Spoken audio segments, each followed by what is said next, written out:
ወልጄ አራስ ላይ ሆኜ ነው። አራስ 15 ቀን አራስ ነኝ። አድሚት እየጠጣውኝ ነው። መጥቶ በላይ ላይ አፈረሱት። ይሄ ህዝብ ሁሉ ያውቃል። ወጥቶ እባካችሁ አራስ ናት ገና ደም እየፈሰሰ ነው ወዴት ሄድ እያሉት ስለ በሽተኛ ነው በሽተኛ ነኝ እኔ ታማሚ ነኝ ብዬ ሳሚ ግሩም ሳምኩ ራስሽ ጉዳይ ያለም ልጄን አስፈራራ። አሁን እቃችን ልብሳችን የት እንዳለ በቃ የቤት እቃ የት እንዳለ አላውቅም። ሰማይ የሰማው ምድር የጠገበችው ጭካኔ በንፋስ ስልክ ላፍቶ የተፈጸመው ይህ ድርጊት በሰው ታሪክ እየተለመደ የመጣ የጭካኔ ማማ ነው። ሌሊቱን በሙሉ የነበረው ጩኸት የአንድ ቤት አይደለም፣ የኢትዮጵያ ሕዝብ ሰብአዊነት የተገደለበት ሰዓት ነው። በሽተኛ እናቶች በጉልበተኞች ሲጎተቱ፣ ህፃናት በብርድ ሲንቀጠቀጡ፣ ይህን አይቶ ዝም ማለት የሰው ልጅነትን መካድ ነው። ይህ የቤት መፍረስ አይደለም፣ ይህ የድሆችን ደም የመጠጣት አውሬያዊ ተግባር ነው። ዝግጁ ከሆናችሁ እውነታውን አሁን በዝርዝር ታዳምጣላችሁ።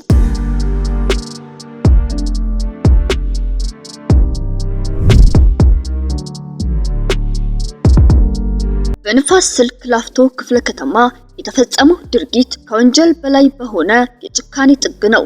ህግን በራሳቸው ፍላጎት የሚተረጉሙ ስልጣን ካለኝ የፈለኩትን ማድረግ እችላለሁ በሚል እብሪት የተናወጡ የክፍለ ከተማና የወረዳ አመራሮች በጨለማ ሌሊት ቤቶችን ሰብረው በመግባት የድሆችን ቤት አፍርሰዋል።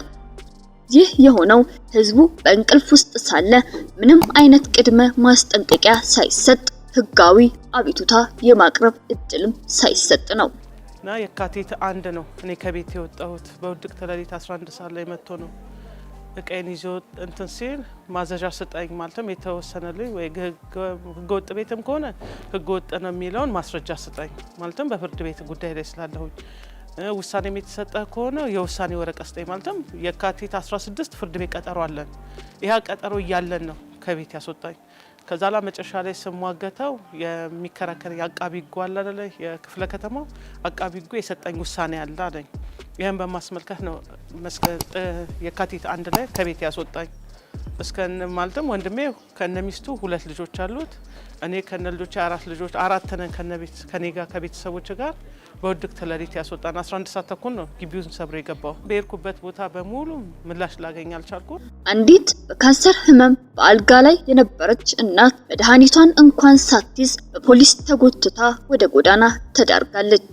የህፃናት ጩኸት፣ የአረጋውያን ሰቀቀንና የቤተሰቦች መበታተን በዚያች ሌሊት ተመዝግቧል። የሰው ልጅ ህይወት፣ የሰው ልፋትና የዘመናት መሰረት አንድ ሌሊት በጉልበተኞች ሲፈርስ ማየት ለከተማዋ ነዋሪ እጅግ አስደንጋጭ ነው። ቤተሰቦች በግርግር ውስጥ ተበታትነዋል። አንዳንዶቹም ምንም የሚይዙት ነገር ሳይኖራቸው ቀርተዋል። ልጆች እያለቀሱ እናቶቻቸውን ሲጠሩ፣ አረጋውያን ደግሞ እግር መርገጥ ሳይችሉ በመንገድ ላይ ተጎትተዋል። ይህ የሆነው በአዲስ አበባ ነው፣ በኢትዮጵያ ዋና ከተማ። ሌሊት ወጥቶ ነው በሩን ደብድበው እንደ ፖሊስ ደንብ መጥቶ ተነስዋሉ። ከዛ ልብሳችንና እቃችን ጠቅላላ ቁሳቁስ ወስዶ አሁን እንዳለ የት እንዳለኝ አላውቅም። ከዛ ብቻ ልብስ ለብሼ ነው የወጣ።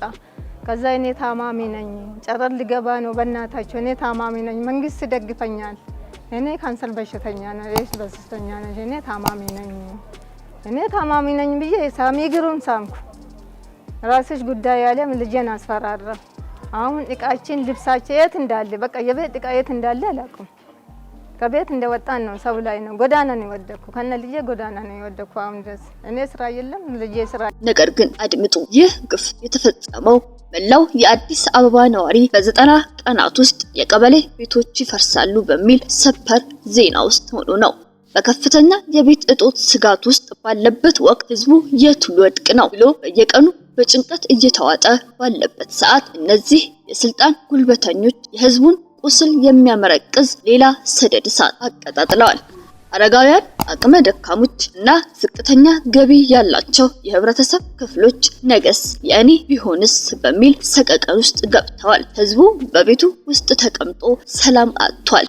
ነገ ጣዋት በሩን ማን ይደብድብ ይሁን፣ ቤቴን ማን ይነጥቀኝ ይሁን የሚል ፍርሃት ውስጥ ገብተዋል። መላው የአዲስ አበባ ህዝብ እየሆነ ባለው ነገር ላይ ከፍተኛ ድንጋጤ ውስጥ ወድቀዋል። በርካታ ቤተሰቦች አሁን በመንገድ ዳር ለመኖር ተገደዋል። የትምህርት ቤት ልጆች መጽሐፍታቸውን እንኳን ሳይዙ ቀርተዋል። አንዳንድ ቤተሰቦች ለብዙ ዓመታት ያከማቹት ንብረት በአንድ ሌሊት ጠፋ።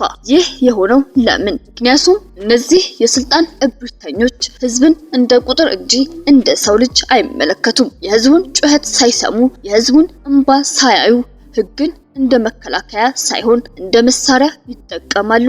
ይህ የስልጣን ብቃት ማነስ ብቻ አይደለም። ይህ የስልጣን እብሪት ነው። መንግስትን ለግል ጥቅም የመጥለፍ የህዝብን ድምጽ የመናቅ ባህል ነው። በህግ ጥላ ስር መሆን የነበረባቸው አካላት ስልጣናቸውን እንደ ሰይፍ በመጠቀም የህዝብን እንባ ያፈሰሱበት መንገድ እጅግ አደገኛ ነው።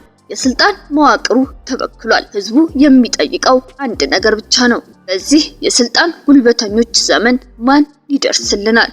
ይህ ጉዳይ ህዝቡ በስልጣን እብሪተኞች ላይ ያለውን እምነት እያወደመ ነው። መንግስት የህዝብ አገልጋይ ነው እንጂ የህዝብ ገዢ አይደለም። ነገር ግን እነዚህ ሰዎች ራሳቸውን ከህግ በላይ አድርገው ይቆጥራሉ። ይህ በዲሞክራሲ ስርዓት ውስጥ ከሚፈቀደው በላይ ነው። የህግ የበላይነት የሚረጋገጠው በባዶ ቃል ሳይሆን እነዚህ ሰዎች የደረሰባቸውን በደል የሚያክም፣ በደለኞችን ለህግ የሚያቀርብ እናም ህዝቡን በድጋሚ በስጋት ውስጥ እንዳይወድቅ በሚያደርግ ተጨባጭ የፍትህ እርምጃ ነው። የከተማ አስተዳደሩ እርምጃ ቢወስድም ቁስሉ አልታከመም፣ ስጋቱ አልበረደም። የህዝብን ድምጽ የማያሰማ፣ የህዝብን ድምጽ የማይሰማ፣ የደሃውን ቤት የማይታደግ አመራር የመንግስትን ስም የሚያረክስ እንጂ የህዝብ አገልጋይ ሊሆን አይችልም። ህዝቡ የሚፈልገው ፍትህ ነው። ፍትህ ማለት ጉልበተኞች ተጠያቂ መሆን አለባቸው ማለት ነው። ፍትህ ማለት ተጎጂዎች ካሳ ማግኘት አለባቸው ማለት ነው። ፍትህ ማለት ይህ አይነቱ ግፍ በድጋሚ እንዳይከሰት መከላከል አለበት ማለት ነው። ይህ የቤት መፍረስ ስጋትስ በእናንተ ሰፈር ምን አምጥቷል? ቤታችሁ በደህንነት የተጠበቀ ነው ብላችሁ ታስባላችሁ ወይስ እናንተም በፍርሃት ውስጥ ናችሁ? አስተያየታችሁን በኮሜንት ላይ አጋሩን። ይህን የመሰለ እውነተኛ የዜና ዘገባዎችን ለመከታተል ቻናላችንን ሰብስክራይብ በማድረግ የቤተሰባችን አባል ይሁኑ። የዛሬው ዘገባችን ለሁሉም ባለስልጣናትና ለነዋሪው ትልቅ ትምህርት ነው። አብራችሁን ስለነበራችሁ እናመሰግናለን።